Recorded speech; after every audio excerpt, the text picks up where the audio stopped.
got this shit knocking low. They got this shit knocking low.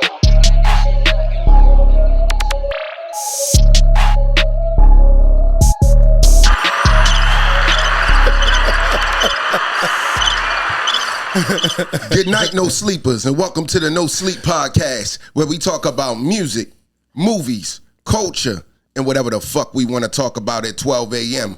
I'm your host with the most, L-Dos Shiki. And welcome to our podcast. Hey, Shiki, let's jump right into it, man. Yes, sir. Tell me about your song of the week. Ooh, listen, man. My song of the week is more than just a song of the week. It's real hip-hop. I have an EP of the week this week. We know it's going to be people that you don't listen to, of course. But Salvation for the Wicked, I've had it on rotation all week this week. It is your boy, Boldy James, Ransom, produced by Nicholas Craven. My favorite song from there would probably be... Go ahead. I don't want to stop you, but we talking about Ransom from Hitchcock. Ransom, the rapper, the nigga that's been on a tear for the last 5. Another nigga slept on with has had a recent 5-year run of killing shit. A rapper's rapper, yes, a spitter from high school. Gotcha. Whatever. I don't care when you got put on the Ransom. He's still hard. No Diddy. Gotcha. Okay. And I haven't heard any Ransom bars since 2004. Listen, I know you haven't heard not one because you don't be listening to the real spitters. We know this. You don't listen to the real hip hoppers. It's not you true. don't really listen to the real hustling music. Not true. We know. Okay. We know. But anywho, Ransom. from the project, first off, everybody, Boldy, out the Grizel. You know the niggas he don't fuck with. Boldy James and Ransom they didn't put out so much music and it's hard to keep up. They in that same like Currency Wave, Larry June, all them spitters that got that vibe hustler music that I really fuck with real heavy. But the Collection Plates track has the only gunner that I recognize, which is Chris, the real gunner. You feel me? The only one I fuck with. And they all, who's also been on a tear, check out all his recent projects. But the album is crazy. They all have, maybe not Chris, but Boldy and Ransom both have a few projects with Nicholas. Nicholas Craven is probably one of the best new producers out the last couple of years. And it's amazing. So if you haven't checked it out, go check it out. Ransom, Boldy James, and Salvation for the Wicked. That would be my song of the week, album of the week. It's been on heavy rotation all week for me. So it's Salvation of the Wicked for the Wicked. Is that the name of the song or the project? Yeah, it's the project. It's an EP. Okay, what's the name of the song? You have a song for the week? Collection Plates. Yeah, and that's them two featuring Chris. I just want to make sure so when I check it out, I can check it out in doses. I don't want to hear the whole project. We know. So what's the name of the song again? Collection Plates. Collection Plates. I'll check that out. Okay. Cool. I appreciate it, Shiki. Thanks for your song of the week. Mm-hmm. Yeah. For my song of the week, I'm going to change it up a little bit this week. When this airs, it'll be after Valentine's Day, but currently right now, we the day after Valentine's Day. And I did share with my podcasters, I'm an R&B guy first, so you can imagine during Valentine's Day, during this time of love, I'm listening to R&B. So my song will be by El Mean, and it is entitled Crystal Tears. Man, did you cry? It got me through the week. No, it didn't make me cry at all. Did it make you emotional? The message in the song. What's it about? The song is more or less, he's more or less like, speaking to a woman that he used to be with, more or less saying like, hey, like, you know, I still cry for you, I still want you type situation. I'm not in that situation right now, but you can feel the feeling, right? So Don't do that. No. I'm not there. No. But I appreciate good music and the message, and it's just a beautiful song, right? So it don't always gotta be the message specifically for me to be like, this is about me. Yeah, it could just be well written. Just well written. I feel you on that. And the voice is just crazy. His range is out of control, right? So if you guys have not checked out El Mean yet, this is your time to do that again. El Mean, that is ELMIENE. How you feel about? And he's out of UK. How you feel about doubling back? I don't have a problem with doubling back. What we doubling back on? We talk. Your man El Mean got a song about. Sound like it's about doubling back on exes. No, I'm not a fan of doubling back on exes. I think so. That song sounds like it comes from a place where he messed up. It was a different type of story. That's still a double back though. Even if you the one that fumbled and you feel me, and you still fuck with it again, that's a double back. So I would say for me, I would be the person to double back if I did fuck up. I am that type of guy. If I mess up with a good woman, I'm man enough to go. I ain't gonna say lay down at her feet, but go to her and say, hey, like, I fucked up. I want you back. I want to make this work. You going full 90s R&B with the You already know me. You already know know me, bro. We ain't already talked about it. I'm gonna be the one at the wedding with the smoke and all that. That's me. I'm not gonna sit there and pretend. I'm definitely like a lover boy, hopeless romantic. I'm that type of guy. So I'm naturally gonna go after what's mine. You know, if it's mine, I'm going after it. That's just who I am. Say that. So yeah, man, like, so El Mean, Crystal Tears, man, check that out. Moving right into news, man, current events. I want to jump right into it. Baby Keem announces a new album entitled Casino. It's going to be featuring Kendrick Lamar, Too Short, and more. Shiki, what's your thoughts about around that project and him releasing a new project? I fucks with Baby Keem. Of course, he was gonna have Big Cuz on there. I'm looking forward to it. I think he got a different sound from that area. All this shit be hot for real. I don't really have anything bad to say about Keem for real. He definitely. I love it when you can come from somewhere but not sound like you can't put a finger on where they from. Yep. It just sound like good. Yeah. So he that type of artist. So yeah, nah, for sure. Heavy on the Keem. Yeah. Looking forward to the project. Looking forward to the features. He probably gonna have the whole coast with him. So I'm sure. Yeah, I'm sure, and I'm definitely looking forward to listening to it because I know Cole won't be on it. So, but yeah, man. First off, how you know Cole not gonna be on? You see the track list? This is his first album in 5 years. He did release the track list, and the people that I named were people that were like, oh, you've already read the track list? Yeah, of course. Okay, he released it. I'm about to say, you act like he don't fuck with Cole. And there is no Cole on that disc. First off, let's not act like Cole and Kendrick don't fuck with each other. How do you know for them to not fuck with each other? I know they fuck with each other because Cole copped the deuce in the race. He did. So he kind of came back and said, "No, I don't want to fight you. I want to be your friend." That's why they friends. But you think he's scared of him? You think he's scared of him? What you think he's scared of the nigga or something? Is that what you think? Oh, word. I mean, them niggas don't got no problems. I would think, to be honest, I would think Cole has more of a problem with Drake than Kendrick. Right, if we want to dig, because this is the reason why Future's on the album. This is the reason why we have this argument. I'm gonna tell you why we have this argument. Twice. Future's on the album twice, actually. And you know them two niggas don't fuck with each other. So he may not fuck with Drake at all. So here's the point. We want to continue to keep talking about Cole and him being cool. He don't have no problems with him. He don't. That's his man's. The nigga fought Diddy for that nigga.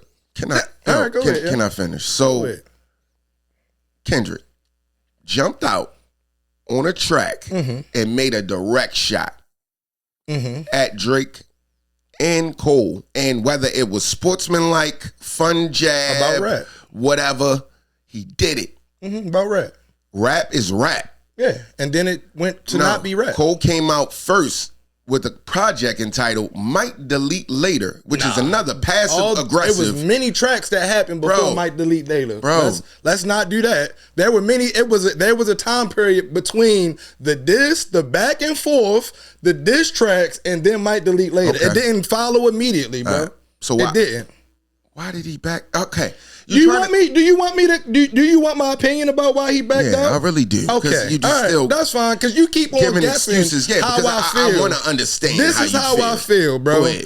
It started with rap.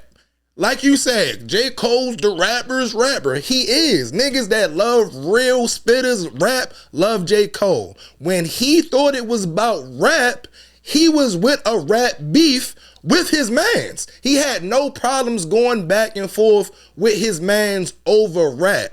You cannot tell me that shit didn't surpass rap between him and Drake.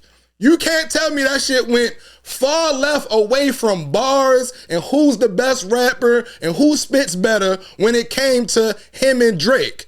This nigga who has, like you said, historically been about peace and none of that other bullshit was like, this shit not about rap no more. That's my mans. Like I said, the nigga fought Diddy for the that's really his mans. He really fucked with both them niggas. And he like, all right, y'all niggas taking this somewhere that I'm not interested in doing it. And for my peace and to remain who I am, I'm gonna step back and let you niggas have it. That's it.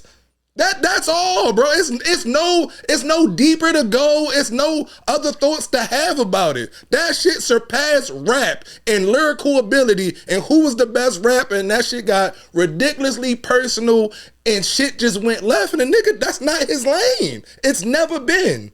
It's never been, bro. And on not one J. Cole project has that shit been. He not talking about. I'll make it clear. It'll never be my lane in the world of rap to cop any deuces, bro. All right, son.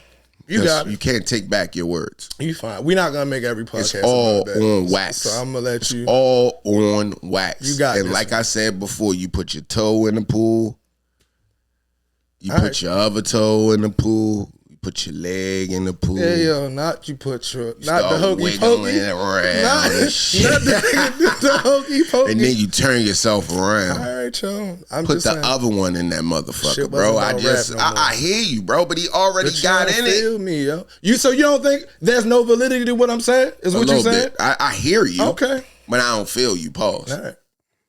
I hear it. It's a justification, but It's the facts. it's just not. It's just never gonna be good in my book. But hey, my book don't matter, right? So Right.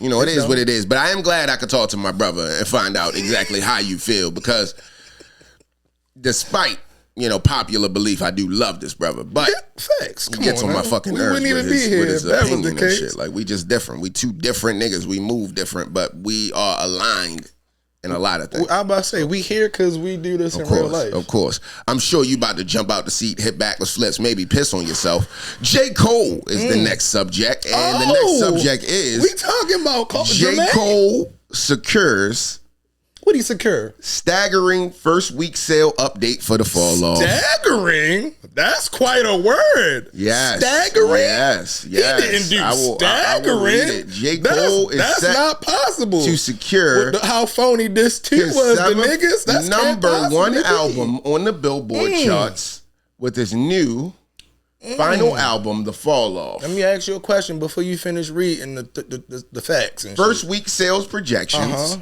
for the project suggest it will move What it suggest? around 291,000 album equivalent units in the first week. That's equivalent. That's streams. With What about the hard? 115,000 of these being pure album sales, such as vinyl, CDs, and full digital copies. I have the vinyl.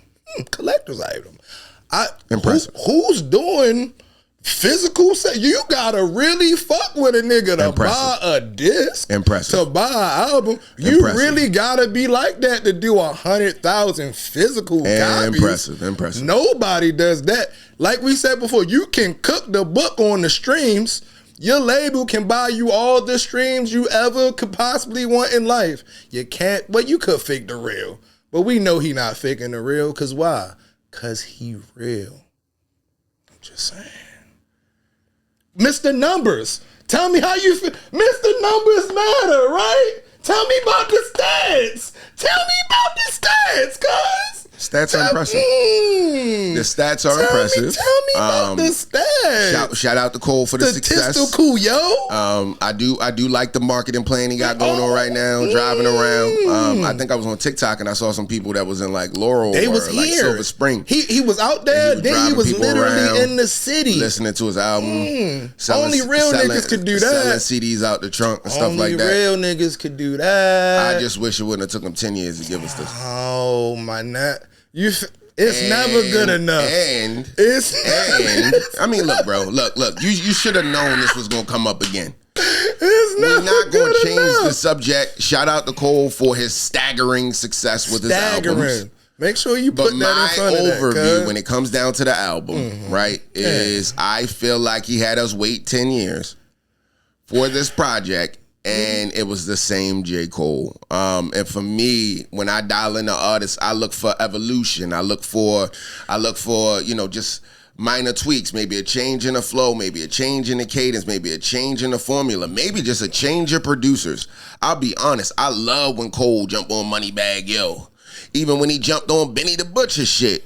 Even when he jumped on, he got so many, London with fucking Thug. That not the change you wanted to hear? The Bia song, right?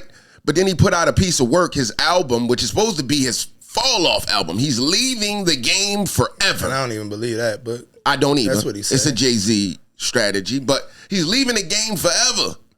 And he give us this subpar project. But I mean, look, bro, subpar. No, that's okay. Let's go back. That's just me. Let's go back to Staggering. Okay. Staggering. People love Cole. Staggering. People love Cole. Staggering. I like Cole. You must be staggering in here drunk, nigga. If you think it's a subpar project, that's all I'm saying. Okay. You just named off so many features that gave you what you wanted to hear. Yeah. He gives you with all that. He gives you the everything, and then he give you Cole.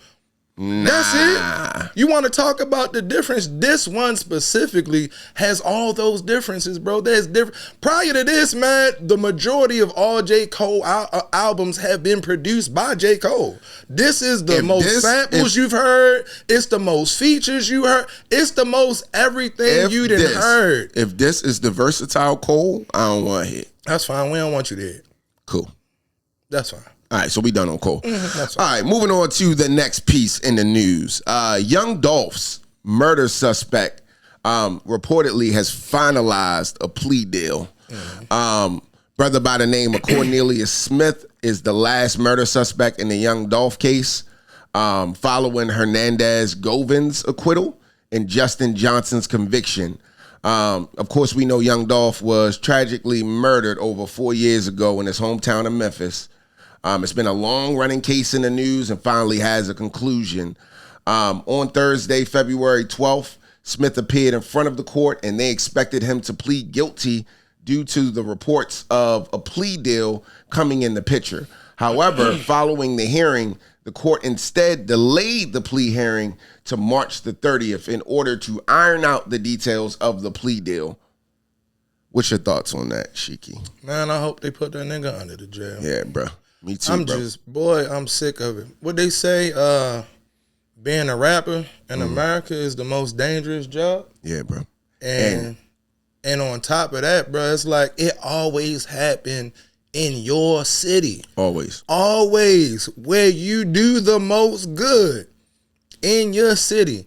I'm going to say, I don't know if it's the type of music or what, you feel me? Because niggas definitely do be into it with niggas at the same time. Yeah. So it's like, and there is no expiration date on beef, especially when bodies involved. You feel me? When niggas been shot at and killed, when niggas then went back and forth dropping bodies, there isn't, you feel me? So even with the Nipsey situation, it's like some old shit that then the nigga did put so many millions back into and you still just can't be outside. Unfortunately, you just can't be accessible to everybody. You can't share your location with niggas. You can't, unless you've been unless you've been J. Cole your whole career, or Lil Duval, where you can have a Duval day in the spot that's known for real niggas and crime and all that shit, and on your day, niggas put the guns down and shit peaceful and the hood come out. Unless you been one of them niggas your entire life, you can't be outside. You just can't, nigga. My man Takeoff was kicking it. That nigga wasn't even involved. It's like you just can't even enjoy yourself and your fame and your money and none of it, bro, because that 9 times out of 10, bro, some shit gonna go down in where you from. Yep. And I hate it, bro. I hate it. It's definitely a sad thing that It's just sad. like throughout our community and just our culture in general when it comes down to hip hop, which is a love of mine, but this is the thing that I just don't like, right? And a lot of people, I mean, they not hip to, like, people have been trying to kill Dolph forever. Oh, like, for sure. He got songs for 100 shots where he was taunting niggas for not new. hitting them because he had the bulletproof truck and shit. Like I said, He was in LA and niggas tried to shoot him up and shit, and he did the video from the hospital. The nigga has been taunting his killers for years, and they finally got him, niggas unfortunately. really be into it with niggas. But it's just a sad thing, right? And it's like it always happened in your hometown, bro. Like, I mean, let's just take it back to local, bro. They took Scoot out, and at a fucking charity, after a charity basketball game, bro. Like, it's just it's sad, bro. It's sad, and I just like to see us do better, man. Like, if anybody should show you love, it should be your town, right? And I know why most rappers, and not just rappers, just public figures or anybody, when they blow up, they leave their city. And it's unfortunate, but it's the niggas out here that do that. It's shit, not bro. that important to be a real nigga. Nah. That's it.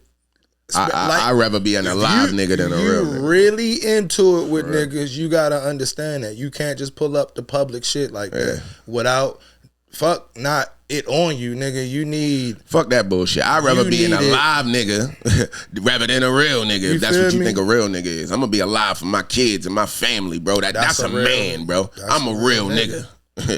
Not staying in the hood and getting taken out. Fuck that. You can't just be. Never. Unfortunately, you can still do for. But like I said, unless you was a peaceful nigga the entirety of your come up and pre this and you ain't into it with niggas, then you can't be outside, unfortunately. Exactly. Hey, but prayers to the family, of course. I know this is a tough time for his wife and his kids, man. That's who I really hurt for, bro, is his family. And condolences to that family and Dolph, bro. I'm always gonna give you your flowers, bro. One of my favorites, bro. One of my favorites, man. So I'm glad we got to talk to him a little bit, and hopefully they put that nigga under the jail, bro. For sure. And we don't see that nigga face again. But moving on to the next piece here, not to keep the tone in the same level, but I did want to talk about Wiz Khalifa painfully announces that his father has passed away. Rest in peace to Lawrence Thomas, a military man who formed a special bond with his son, Wiz Khalifa. And Wiz Khalifa is definitely grateful for it. Wiz, obviously we all know he's had a successful career. That's an understatement. Yeah, very, very successful career, man. He's still relevant to this day, but, people don't give him his flowers either. Friday, February 13th, Wiz announced that his dad passed away, paying a tribute to his support throughout his life. Today, my father decided not to wake up, he wrote. I will always love him, miss him, and be grateful for the things he taught me. He went out like a true OG at peace and on his own time. I love you forever, Lawrence W. Thomas.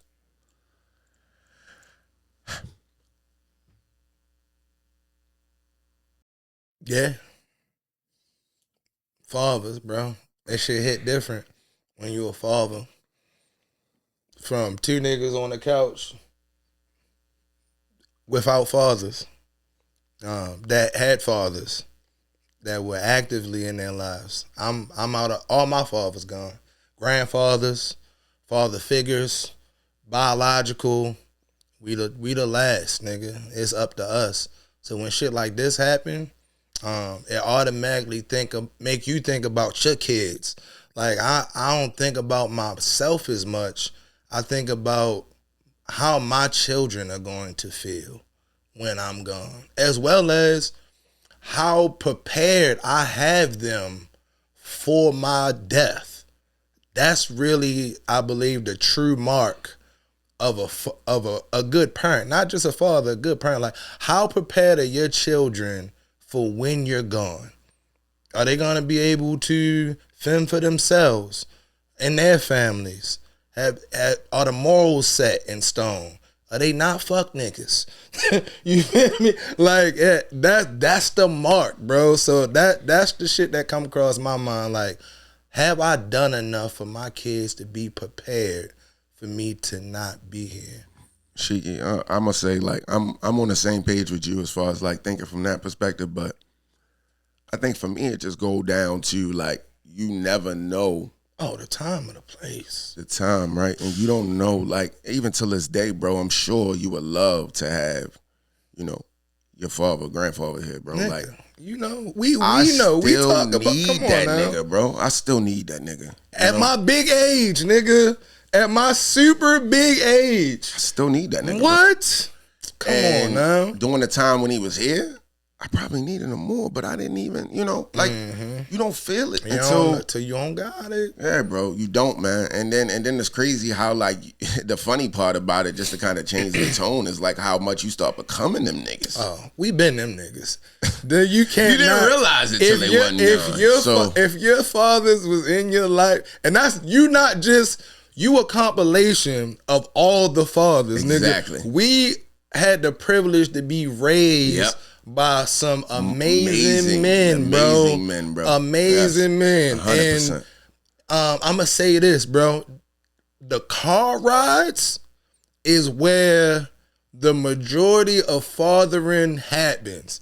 In the car. It be in transition. That's like, all of my fathers. That's the time. And I remember, man, listen, me, Vance, all of us, bro. Like, your father's picking you up from a practice, or taking you to a party, or on your way to school, or wherever they randomly got you. When you can't get up and leave, they gonna talk your head off, bro. And you don't realize how much of that you internalize. Like, you like, oh, here these niggas go again. Exactly. But then you grow up and you find yourself having them exact same conversations and them exact same car rides with just your kids and all they friends. Yep. And they be like, your father be... exactly. Exact, bro. I remember growing up, same thing, and so in the Muslim community, you know, obviously I grew up with, you know, it was a village of brothers, right? So... as it should. We never felt safe. Like, if we was outside doing something, somebody was going to catch us, right? Yeah. So that was something. And then, like you said, man, just being in the car, like, I remember, like, you know, Mead and his father, like, his father would pick me up from school, pick all of us up from school, and then my dad would sometimes pick all of us up from school. And I remember them car rides, and his father would just lecture us all the way home if we do something wrong. When you ain't did shit. When we ain't do shit. You just got in here. Maybe my shirt wasn't tucked in or some shit, and that nigga be fussing me out. Or remember when niggas was sagging and clothes was extra big? And what? And I don't know how much sagging we was doing in them jalabias and shit we was wearing with the koofies and shit. You know, like, I ain't wanting much sagging, but he would argue with us about that. So it's like, where your belt at? Like, why you ain't got this? Why you we get fussed out on the way, you know. But the thing about it, bro, like, those lessons and those memories are just things that I will never forget, bro. And I hold them near and dear to my heart. I learned so much on those car rides, right? Me and me was talking about it the other day, like, sitting in the car while, you know, his father said he gonna run in somewhere real quick and be in there for like an hour, running his mouth and shit. And we sitting in the truck like, come on, nigga. Like, what are you doing? Or the amount of free labor. Yeah, oh my God. Always used this. Drove us around. Sprung on you out of the nowhere, bro. You just be in the car going somewhere. It's an event or something. You and I was playing the game. Boy, get on, put your clothes. You coming with me. You think you happy. You think you about to hang with that You get there, you pulling out tables, cutting grass, doing everything. And then I find myself being the exact same nigga the exact. I'm at every function. I don't feel like carrying these bags. I'm the chaperone. I'm everybody father. You coming with me. And that shit is a reflection of your fathers. Yeah. Yeah, bro. Same here, man. I'm that same type of dad, man. Like I told you, tonight I'm going out with my daughter, bro. Like, taking her on a date, bro. I'm going to go date my baby, bro. Like, you her first boyfriend? Yeah, bro. I'm taking my daughter out. So they learn the do's and don'ts. Same shit, man. But nah, bro. Rest in peace to Wiz dad, man. We understand. We know what it feels like, as you can tell, based on the long tangent that we went on. But I mean, this is just all real, man. For anybody out here that still got they pops, man, take this as the opportunity to hug. Kiss that nigga, you know what I'm saying? Nigga. Like, make him uncomfortable. I remember as a kid. As a kid, my father. I mean, not even as a kid, as a grown man, he kissed me on my forehead one time, and it threw me off. But that love, bro, you gonna miss it. You gonna miss it when it ain't here, bro. So definitely, man. And I'm gonna say rest in peace to Halim Ibn Musa, aka Larry McAllister. You will forever live in me, man. Forever. Yes, sir. All right, man. Moving on to the next subject. I did want to have a conversation. I know last week we talked about the big three. Right. But we're going to talk about a little bit of a twist on the big three. And I wanted to change it up a little bit because amongst my circle of brothers, who is also connected to your circle of brothers, but it's a little bit of a different alternate perspective. But I think we might have some interesting conversation around this. Future. Would you say that he should be a part of the big three conversation? And if not, why? For sure. So I think we classify the big we three. We do have different, No, well, I think in general, I think the big three is right. But I also think the big three has been marketed as the big three. I think it's way bigger than a big three. It is. And Future am I going? Yeah, I feel that way. Yeah. Future probably has the biggest impact. If you talking about out of those four niggas, bro, I think he do. Future has the biggest impact on sound. He do. Of the four niggas. That nigga's brilliant. He's brilliant. Drake came in with that stop pause flow, which changed the way niggas rapped at that moment. Yep. Kendrick and Cole got more of a traditional spitter vibe, you feel me? And Future's sound is just different, bro. Like it's a bunch of baby Futures at this point. A lot of them. But he ushered in. He done birthed a bunch of niggas. What? Good and bad. Yeah. Good and bad. He also is responsible for a lot of the drug hit, the addict rap. We was raised up on the hustlers and sellers. Yeah. And these kids is getting raised up on the addicts. Yeah. And he was one of the main usherers of the addict rap. He was. But the shit just hit so hard. Yo, it do, bro. And he consistent. He consistent. Yo, how? Yo, I be wondering, like, and this the one thing about it, yo, like, he put out different projects and they all different. And he a spitter. Don't get it twisted. He does. Future got bars. He do, bro. As well as he got a lot of if you know bars. Like he talk about a lot of hustling shit, a lot of gang culture, a lot of shit that he just slipped into melodious music that if you don't know what to look for, you ain't in them circles and ain't living that life, you wouldn't even know he talking about it. Exactly. You feel me? So Future definitely one of the king of the toxic rap for sure. You feel me? Whenever niggas going through a heartbreak or breakup or on some fuck bitches shit, theme song. Absolutely. Theme songs. Absolutely, bro. Yeah, I knew we would have a good conversation about this. Dirty Sprite, classic. 100%. Yo, Future. One of my tops, bro. One of my tops by far, bro. Like, I mean, Future put out a project, you typically know it's going to be I'm going to replay that shit. You typically replaying it for a couple weeks. Yeah.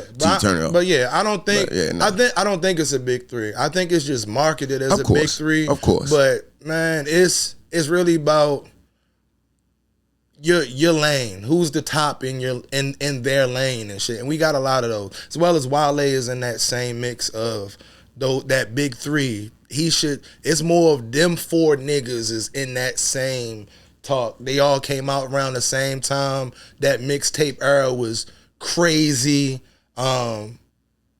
So yeah, I think them, I don't, maybe not sales wise, I don't think that's why he get the recognition he should get when it comes to that, because them niggas outsell him all the time. So it's like they took that, they there, but out of just quality music, I don't think he's marketed the same as well. But yeah, Wale is probably more in those threes lane than anybody else. So if anybody should really be compared to them, it would be Wale.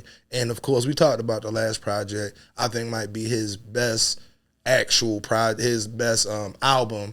Mixtape About Nothing is still my favorite piece of work from him. Yes, very much so. Very much so. As far as album wise, I think this was his best album. But we already touched on that. Yeah, we already touched on that. All right, cool, man. So we align with the future conversation. I just wanted to throw that out there just for some conversation. But moving on to the next piece, we're going to end off the current events, the news portion here with this. And of course, you guys probably know why. But I did want to have a conversation with you around Bad Bunny's Super Bowl performance. I'm gonna let you start. So, I don't watch football a lot anymore. It's been probably like a year or two pre Kaepernick. I stopped watching like heavy. I've gotten back into it since I coach you. Well, y'all don't know, but I coach youth sports, football and basketball. I've played so on and so forth. But I've gotten more into it just because my son is into football now. So in the last 3-4 years, you got to be connected to really, to talk it. But so I don't really care that much about the NFL. But I did see the halftime show, and I think it was masterfully done visually. Like, the message was great. I like Bad Bunny more of an actor than an artist. So I don't speak Spanish, for one, clearly. So I'm not a reggaeton or any. Bad Bunny just don't make music I listen to, for real. So the music was cool. Sonically, it's good, right? But I think the message was clear. It was on the same wave of it was the Spanish Kendrick Lamar halftime show. It had a lot to do with colonialism, and it had a lot to do with rights. They used their original flag colors. It had the parts where you see we're still controlling the grid there, and they have massive power outages and all the reasons why they don't really fuck with the U.S. not fucking with them, right? The same way the U.S. don't really fuck with us. You feel me? So it had all those moments to it. So I think the message was amazing. Music-wise, though, I don't really listen to Bad Bunny. So it's like, I don't feel a way about the music.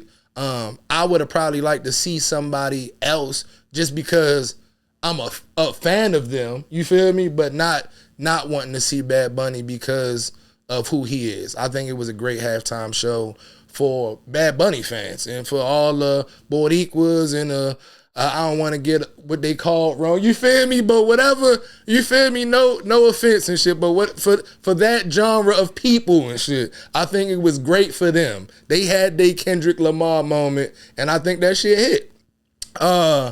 The Kid Rock of it all, though, yeah. Yeah, so shit needed hella seasoning, cuz, and the whites was just sick of shit not being American and shit. But you can't. So you had to appease them niggas. Yeah, I get it to a certain extent. And you had to appease them. And for me, I'm gonna get my overview. They spend their money too. I'm gonna get my overview. Everybody had the niggas look, man, because you don't want the whites boycotting. I get you, but what I'm saying is, I get it, right? I don't speak Spanish either. Mm-hmm. I was very familiar with Bad Bunny before the performance. I think the world was familiar with him, right? I just like him better. I've also done enough research on him too to know what some of his songs are and what they mean and things of that nature, right? Also, you know, another big piece of it is even before seeing him perform, I know what he does for those Hispanic-based countries. Right. He gives them hope. He gives them like kind of like He how like Mike Jack. He like a Mike Jack. to them. He a Mike Jack to them. Facts. So That's why I get it. literally watched like people when I was in, you know, DR and Columbia cry when this shit come on. Like it's like that deep for them. So I get it. when I saw the performance, it was beautiful. The songs I knew already because I've heard those songs, right? So I knew some of those songs. I knew some. Well, I heard. I ain't gonna say I knew. I heard some. I might not know what he's saying, but you, again, like you said, you can hear. And then we're on a hip hop podcast, and people might be wondering. And this just shows how ignorant some of our people are. They didn't even know Bad Bunny was even a rapper. He's a rapper. He's not a singer, bro. Exactly. I didn't hear no harmonies. There is no harmonies. He's a rapper, bro. He's rapping in Spanish. And that skill is something that I appreciate.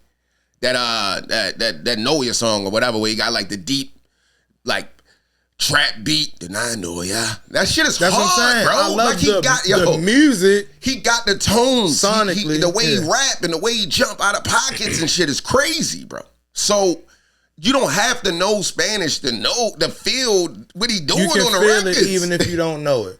Yeah, bro, like when he be turning up and shit, like when he was on stage and he was going off with his raps, bro, I didn't know what he was saying, but I saw him, like, I see it. I could feel it, you know, so it's like. To read it at the bottom like an anime. Yo, dumb as shit. Listen, bro, it was beautiful. A beautiful video. Colors. I mean, you even seen when he was coming down the sugarcane fields and the boxes, the representations of all the ways that they represent America. Yo, how can you say they not American? Because they are. You can't, bro. It is American. I'll be honest, that's the only reason why I ain't been to Puerto Rico yet. I don't know if I want to go to a country that's being colonized, bro. I don't know them people, how they feel. Yeah. We just rolling up in their country and drinking and acting all crazy and shit. Like, know how I feel. You get what I'm saying? Like, at least if you go to, you know, out of the country, you know, you showing your passport, you going there, you visiting their town. I'm in your world. But I'm going to a country now where America say we own this shit, nigga. I'm just not, like, I'll be honest. I felt the pain. I felt everything. And for me, when I hear and I love your opinion, right? And I respect it. But when I hear some of our people talk the way they talk, bro, it hurt my soul because I'm like, yo, you know different, bro. It's just that you speak English. Oh, that true. And I'll be honest, bro. I wanna learn Spanish because there's too many Spanish people here, and it's gonna end up being like we probably be dead and gone by the time it happened, but it's gonna be one of the top used languages. And it is one of the top used languages in the world right now. So the U.S. it's gonna be a thing here soon, bro. Like it's some places where you gonna be lost in America if you don't speak Spanish. What you think all this everything they scared? Bro, they not producing babies at a rate that is conducive to it maintaining a white America for much longer. We a couple generations away from all this shit being brown, and they not with none of it. I get it. That's what this is It's about. It's really what it's about. And it's that But simple, like I told bro. you, I could care less about the Trumpers, the MAGA. I get you. I'm just saying, but that's what it's about, bro. It's our people. It's our people that I think not being a thing. It's our people that I think that had their eyes closed sometimes and just don't see the program. Like for me, as a black person watching that Bad Bunny performance, there is no way that I didn't walk away from that feeling moved. What does Dr. Shakur say? That, you feel me? We not free till we all free. We ain't free, bro. That's it, bro. Let's not forget just a couple years ago. I mean, honest, not even just a couple weeks ago, niggas getting beat by the police, bro. Shit is happening, bro. Still happening across the fucking world, bro. That's it. And for me to see oppressed people be able to show love and spotlight and just and also what I know what he means to them, like, bro, it was beautiful to me personally. I didn't have to understand every word, and I wanted to understand every word, so I went back and I did research, and we'll save that for maybe something I do on the side or whatever. We're not gonna do that during the whole podcast, but it's deep. It was good, very, very well executed. And I would say this with full confidence. People like to twist my words. This has been one of the best Super Bowl performances since Michael Jackson. No, I give you that.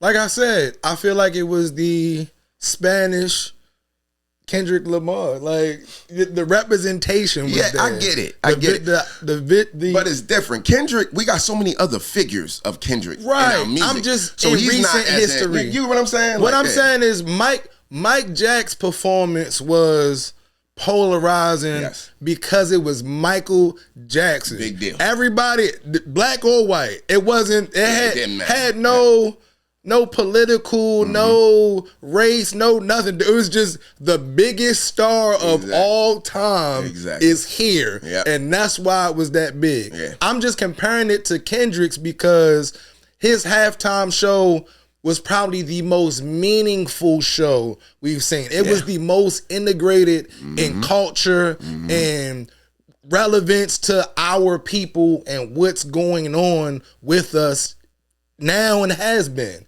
And I felt like it was the same vibe. So that's the only reason I'm comparing it to. Yeah, I mean, that's the main thing for me too. I'm not trying to say like he did. I mean, I ain't gonna lie, the performance was crazy. Nah, he got his shit up. Fucking bananas. All I was just saying is I'm not a fan. I just don't be bumping Bad Bunny. That's it.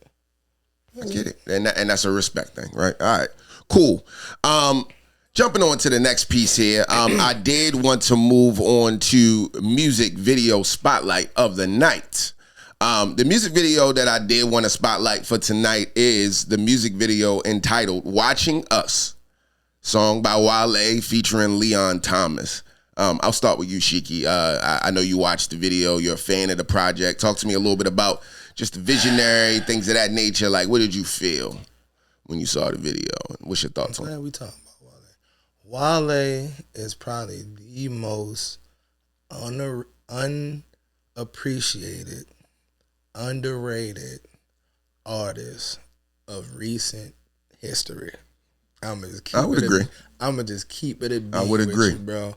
The boy good. The visuals amazing. The song was what we talked about last week. The song was already a song you didn't need a video for it to hit.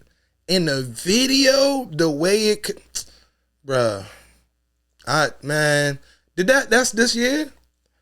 That album is this year? Was that the end of last year? I think it dropped the end of last year. But that song is going crazy right now. Because them two albums, I'm just trying to figure out which one would be album of the year.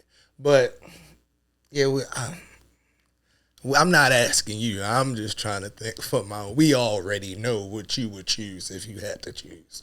Yeah. But yes, I think the visual. I can't wait to see more. I hope he do. Well, he probably can't because ASAP did it all digital. So he probably can't do one for every, but I need at least a 4-pack of videos from this album, bro. It's too good. It's just way too good, bro. We've been spoiled with the amount of good music that then came out in these last few months, for sure. Nah, bro, Wale puts out quality music, and that's always been, my thing about Wale, right? Obviously, he had some negative press in the news and all that about, some of the things that he does. He be emotional. Right? But the nigga be caring. He an artist and he's sensitive about his shit. You feel me? Yeah, I get That's it. And I'm 100% the same way. I'm very sensitive about my craft. So about his shit, I get it. But, we ain't gonna get in all that. Wale, from a lyrical standpoint, probably one of my favorites. Definitely with him being DMV, I'm a little biased, right? But I mean, and obviously, let's make sure we on the same page too. We from Baltimore. We not from DMV, but DMV down the street. You know what I'm saying? We from Baltimore, but DMV is down the street. He from PG, you know what I'm saying? DC. So. Yeah, but that's DMV, PG, all that. Look, that's they shit. That's they shit. That's they shit. That's they them, we us. But the geographics. But I can't say I don't fuck with them. I do fuck with them. They right down the street. Nigga, I went to Morgan. Yeah, bro. You remember the first time you heard Go Go? Yeah, they my niggas, bro. But we different though. I hated Go Go until I got to Morgan. Yeah. I got to Morgan, and we was in the summer program. Before school started, And they had I know you've been to Blount Towers. There's no way you ain't messed with a chick at Blount. You right? already know. So they had a party where it was a different. Every floor was a different music. So it was a club music on the first, and you got up to that go-go, and you got all them dark chocolate, wavy hair, thick joints, just one. I said. You know what might made be from me, DC. You know what made me become a fan of go-go? When I saw how the women move. That's my to youngin'. It.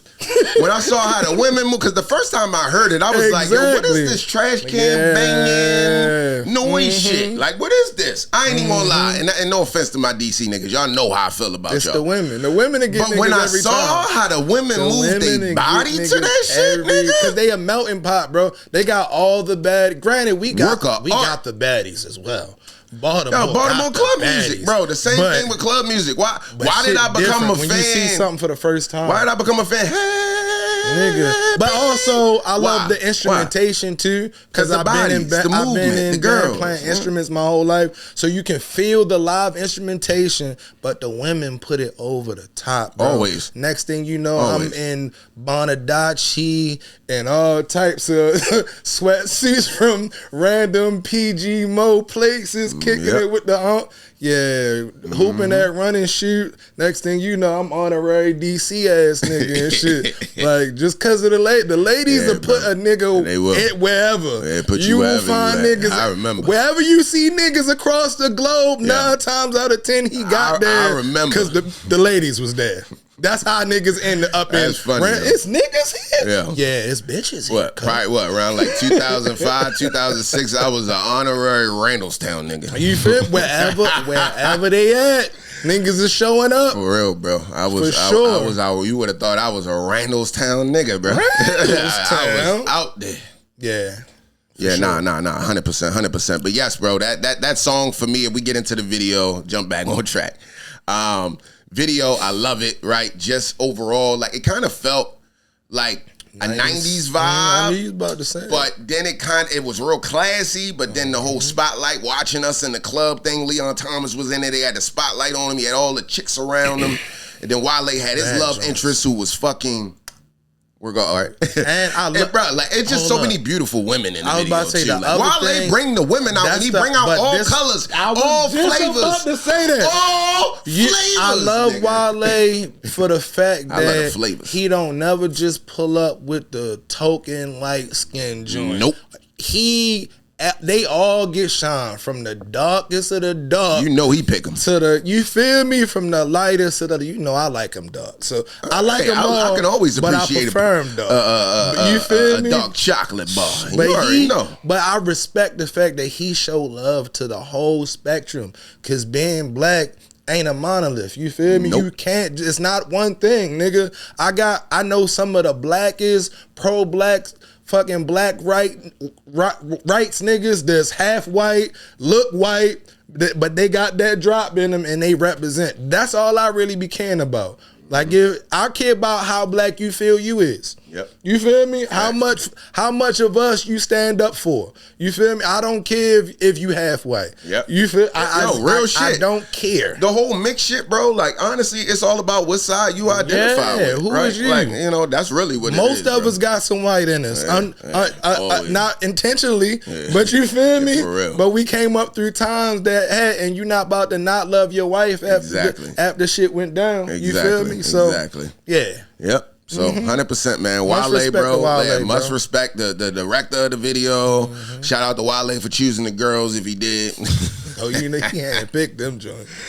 And yeah, bro, definitely a great piece of work. If y'all not checked out that video or that project, please check it out. And always like, comment, and subscribe to the page, the No Sleep Pod page. Words be hard for you sometimes, cuz it's all right though. You from Baltimore State Education, I get it. What else you Man, fuck you. All right, so moving on to the next piece here. What else you got for us, second rendition of our movie Spotlight of the Night. I wanted to speak about this. I did see the trailer for the new Spider-Noir series that's going to be dropping on Prime Video, starring Nicolas Cage. I will start.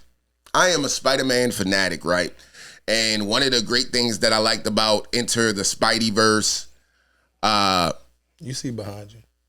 You know how I feel. Oh yeah, of course. Was all the different, Spider-Mans from the multiverse, right? And now they're creating a live action version for Spider-Noir, which you guys kind of know is like the detective Spider-Man, and Nicolas Cage, who's a phenomenal act, man. Look, bro. Shiki, what's your thoughts? I'm getting a little too excited. Go ahead, bro. Go ahead. Perfect. I think the casting is perfect just because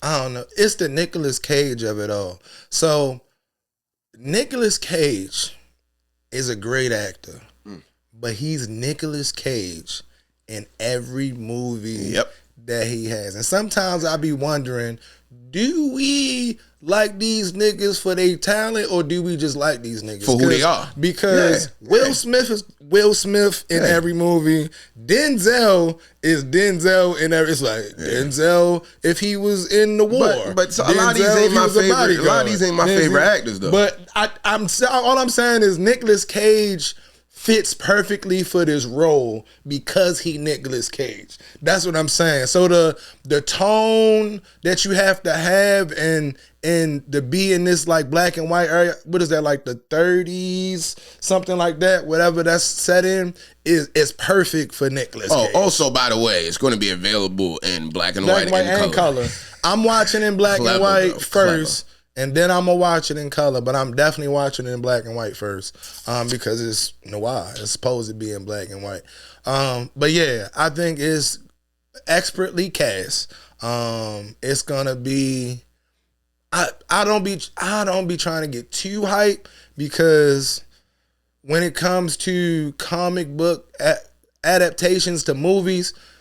Yeah, and I'm a big comic head. I'm a collector. I be caring about the details more than I should sometimes because they have artistic license to be able to do whatever. You're more of a nerd than me. For sure. That's fine. But no, I mean, it's not an insult. I'm be honest. When it come down to like superheroes like Marvel, DC, I'm a surface level. I don't do the comics. I just watch. But so I'm not trying to get I'm not trying to go too high, but from the trailer, from the casting, I think it's gonna be perfect for sure. I'm looking forward. Okay, yeah, man, same here, bro. And y'all already saw about how silent I got, how excited I am. So if you have not checked that trailer out, definitely check it out. It is coming on Prime Video, so everybody should have that membership. If you don't, definitely get that membership. And as always, like, comment, and subscribe to the No Sleep Pod page. For sure. Shiki, Lord, what you got? We're going to dive into a new segment here. It's entitled Nostalgia Moments. Okay. I wanted to talk a little bit about a classic video game. It was on N64, and it is entitled GoldenEye 007. Come on, what you know about 00? Cuz? What you mean? I grew up off Winston and Reddy, nigga. That's all we played. Big sleepovers, cuz. Rotation from house to house playing that all shit. All day. Man. Oh, my man down the street, nice. You want to play him? Niggas go down the street, go play him there. Getting to see through walls, to shooting. It was a good time, man. Golden gun. Come on shooting now. through the walls, killing niggas. So yeah, screen watching at its finest. Yeah. Man, I miss being able to screen watch and everybody pulled up to the. But yeah, man, come on. Yo, we used to I'm have fun. Sometimes, like I would go over niggas' houses, niggas be so into it. I just sit and watch. It was fun just to watch. Like it was a time, bro. It was different. Like now, I mean, obviously it's still a thing because people literally go on YouTube and just watch other niggas play video games. So it's still a thing. Sure. But it was different. It was nothing like being in front of the big CRT, big back ass TV and shit. Niggas had chairs all around the TV. Floor model. And I remember growing up, my mother was like, I don't know all these niggas. And it's gonna be more or less the randomness. She was like, and I was like, Ma, I mean, we gotta play. She was like, yeah, they not coming in your room. I got so creative. I pulled that big ass TV downstairs and put it on the porch and ran the cords through the window with an extension cord. And niggas was playing video games on the porch right on the corner of Winston, bro. We used to do that. Niggas walking up the street, riding their bikes, jumping off, coming up on the porch and shit. It got so bad, my mother had to shut it down. She like, what the fuck you think this is? So we used to, big sleepovers, but 64 in general was the system of our childhood where that was the sleepover system because it had all the party games. So Mario Kart, WWF, wrestling, GoldenEye, as a few more. But we would, you'd be up all night long, literally, till the sun came up, just running it, bro, over and over and over again. Everybody bring their controller, and we lit. It's nothing but fucking bagel bites and Tostinos everywhere, PBs and J's, nigga, and it just was a lituation without a care in the world, bro. And Blockbuster, bro. Like, I remember as a kid, like, on the weekends, the only thing I wanted to do is get taken to Blockbuster. Man, what? So when my mother come home from work, that house would be spotless. I got 2 picks. And my mother already knew. As soon as she's sitting in her room, door creak on creak. Hey, Mom, what you think about the house? Yeah, everything look good, baby. Thanks for cleaning the dishes and everything. What you want? What you want? You mind taking me a Blockbuster real quick? Then after I get up there, I get about, they had the little system, if you rent a certain amount of games, you get one for free. So you come on with like 3 games. You know what I'm saying? Then I convince her to stop, give me some pizza or something. Call my homeboy over. We just be playing the game all fucking night, bro. Like, so that was a thing. We used to swap games. So, like, I was more heavy on a Blockbuster for the movie. Every Friday night, I get 2 picks. So normally it'd be like a action something like Jackie Chan, Bruce Lee, some action, kung fu, whatever movie, and then something funny and shit. And then I couldn't wait to get the Blockbuster every Friday, but you had to not be punished as well. Absolutely. Yeah. I was punished. Niggas stayed punished. Big punished, nigga. Man, I used to get punished over dumb shit. What? The dumbest of shit? Granted, I don't know how dumb it was. As a parent now, as a parent, I'd be like, maybe I was wild in this shit. Yo, probably has told me to do this or not do this 30 times before I got punished. I definitely earned some of them ass whoopings. I did. What? I've been punished for whole breaks. Multiple. I've missed whole winters, nigga. Whole summers, nigga. Like, no bullshit. Like, facts, bro. Facts, bro. Yeah, we got into a lot of shit though. Yeah, bro. Hey, man, I'm glad you spoke on that, and like I said, man, it definitely was a time to be alive. I just wanted to provide a little bit of a nostalgia moment. Obviously with us being, the unks at the unk age. It's good to talk about some of those good times, man. I feel like people will really be able to identify with that. But moving on to the next segment here, I did want to move into Doses R&B Spotlight of the Night. Who's singing this time? For tonight, I did want to talk about Sir. Oh, niggas should know Sir. People should know Sir. You'd be surprised how many people don't know Sir. Sir is an American songwriter and singer. He was born and raised in Inglewood, California. He released his debut album, 7 Sundays, which is fire, by the way, in 2015. He then goes on to secure a record deal with Carson, which is an indie label under Top Dog. And then he also released his second album, November in 2018. His third album, Chasing Summer. Good music. Yeah, bro. My favorite song by Sir is actually Oh Nana, and that is featuring Masego. Him and Masego have a song together called Oh Nana. And bro, that's one of my favorite songs by him. But all of his projects are fire, right? I put my daughter onto him early. I believe we were bumping. Which one was I bumping? I was definitely bumping November. Yeah, November was what I was bumping.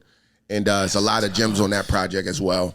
But yeah, man, if you have not tapped in, he is also the older brother, or no, the younger brother to Pop. D Smoke. D Smoke. D Smoke. Yes, D Smoke. Yep.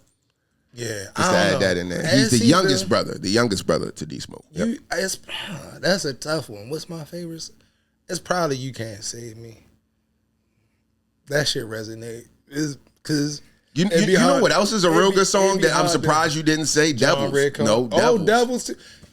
It's a lot of good music. That song is crazy. Though, is probably my favorite. Yeah, no, that's my favorite song too. That might be one of my top. I mean, that's my favorite project too, bro. R&B. Definitely by him. Man, it's up there on the. Yeah. But yeah, all that shit resonate, bro. Get hip to Sir if you have not been hip to Sir, for sure. But before we close out here, as always, we want to bless you guys with Uncle Shiki's lesson of the night. Yeah,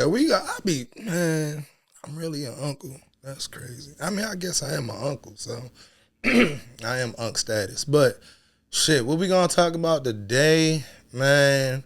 You gotta go through it to grow through it. So we talked about earlier, I coach and train youth sports, basketball and football. And this weekend was our last game of the basketball season. I coached my sons, excuse me, 10-12 team, and we were down to the last 30 seconds of the game, something like that. And I'm in the huddle. We've practiced this. We've prepared for this. I'm telling niggas we coming in. Don't let nobody behind you, and immediately foul whoever gets the ball as soon as it gets inbounded, right? They inbound the ball. Nobody fouls anybody. They immediately let the forward run down the middle of the floor behind everybody and lay the ball up, right? And we lost not because we weren't prepared. It's not like we didn't practice these things. It's not like we didn't know what to do in this situation. But we've never been in this situation. So you can prepare all you want. We had a conversation about not waiting for it to be perfect before we do it. Hence the podcast where we still have lighting to work on, the set, so much shit to get better at in this podcast, right? But it was we had to try and fail at many things to know exactly where the bar is, what the pressure feels like, how to really execute in those situations that we've already prepared for. Facts. And even you can have all the info in the world, but until you go through it and physically put yourself in them situations, you can't learn from it, and you're not really prepared until you do it. You have to go through it to grow through it. As well as I know those boys will never forget the feeling of how it felt and we had a great season. I preach progression over perfection, right? So I got a lot of first time kids. Some of them never touched a basketball before in their life. So we got 1% better every day, right? And I'm super proud of where we ended up from where we started. There we go. But going into their next endeavor in life in general, they're gonna remember what it felt like. They're gonna never forget it. The sense of urgency is gonna be different the next time, right? Yep. The holding your team accountable is gonna be different next time, right? Yep. So the mindset and everything is gonna be different the next time you in that situation because you felt it, you failed at it, and now you know exactly how to apply what you've prepared for, right? So that would. So if I had to say anything, Shiki, you gotta go through it to grow through it. Oh, you got the buttons, right? You did get. You I gotta, see. I see. You gotta go Look, through you gotta. Okay. My man So grow through it. My man got the buttons right. You feel me? Exactly. But that's it, bro. That's all I got for niggas tonight, man. Hey, man, that's how we gonna close out the podcast, man. Look, For sure. you gotta go through it to grow through it. You know what I'm talking about, man? Hey, I appreciate y'all for joining tonight. Yes, sir. As always, like, comment, and subscribe to the No Sleep Pod. And as always, man, we appreciate y'all for joining tonight. Peace and love. Peace and love. We out this bitch. They got this shit knocking low. They got this shit knocking low.